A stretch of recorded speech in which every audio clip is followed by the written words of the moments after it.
प्रभात बच्चों, आज हम हिंदी पाठमाला का पाठ 18 वचन का पालन पढ़ेंगे।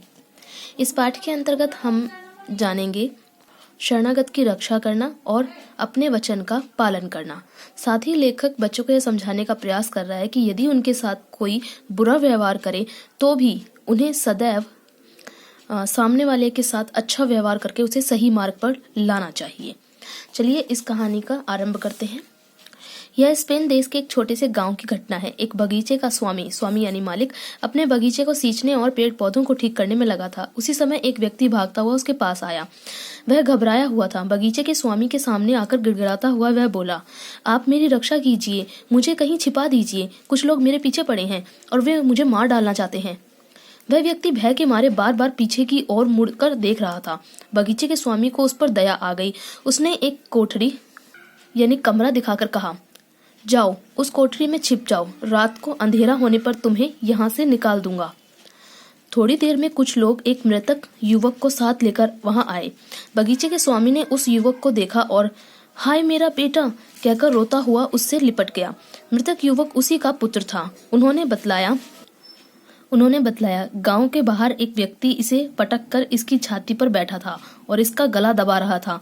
हम लोग दौड़े किंतु वह भागकर कहीं छिप गया। हमें खेद है कि हमारे पहुंचने में देर हो गई। आपके पुत्र के प्राण हम नहीं बचा सके।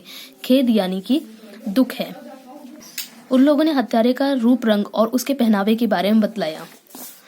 बगीचे का स्वामी समझ गया कि जिस व्यक्ति को उसने कोठरी में छिपा रखा है वही उसके पुत्र का हत्यारा है, लेकिन उसने उन लोगों से हत्यारे के संबंध में एक भी शब्द नहीं कहा। बगीचे के स्वामी का दिन अपने पुत्र का अंतिम संस्कार करने में बीत गया। रात हुई और जब सब लोग सो गए तब उसने वह कोठरी खोली जिसमें हत्यारे को छिपा रखा था। उसने हत्यारे से कहा, तुम्हें पता है कि दिन में तुम जिस युवक की हत्या की थी वह मेरा पुत्र था। हत्यारा कांपने लगा। भय के मारे उससे बोला तक नहीं गया। उसने समझ लिया कि अब उसके प्राण नहीं बच सकते, लेकिन बगीचे के स्वामी ने कहा, डरो मत, मैंने तुम्हें शरण दी है और तुम्हारी रक्षा का वचन दिया है। मैं अपने वचन का पालन करूंगा। मेरे खच्चरों में से एक खच्चर ले लो और उस पर चढ़कर रात ही रात में यहाँ से भाग जाओ। हत्यारा बगीचे के स्वामी के पैरों पर गिर पड़ा और फूट फूट कर रोने लगा। बगीचे के स्वामी ने उसे उठाया और कहा, मेरा मरा पुत्र अब लौट नहीं सकता। तुम्हारी जान को खतरा है, इसलिए तुम व्यर्थ देर मत करो। अंधेरा हटने से पहले यहाँ से दूर निकल जाओ। तो ये थी कहानी जो कि स्पेन देश के एक छोटे से गांव की घटना पर आधारित थी। तो इसमें दिखा कि एक वचन का पालन किस प्रकार किया गया। हालांकि जो बगीचे का मालिक था वो जो उसके यहाँ शरणागत था, हत्यारा था, उसे मार भी सकता था, किंतु उसने उसको सुधारने के लिए उसके साथ अच्छा व्यवहार किया।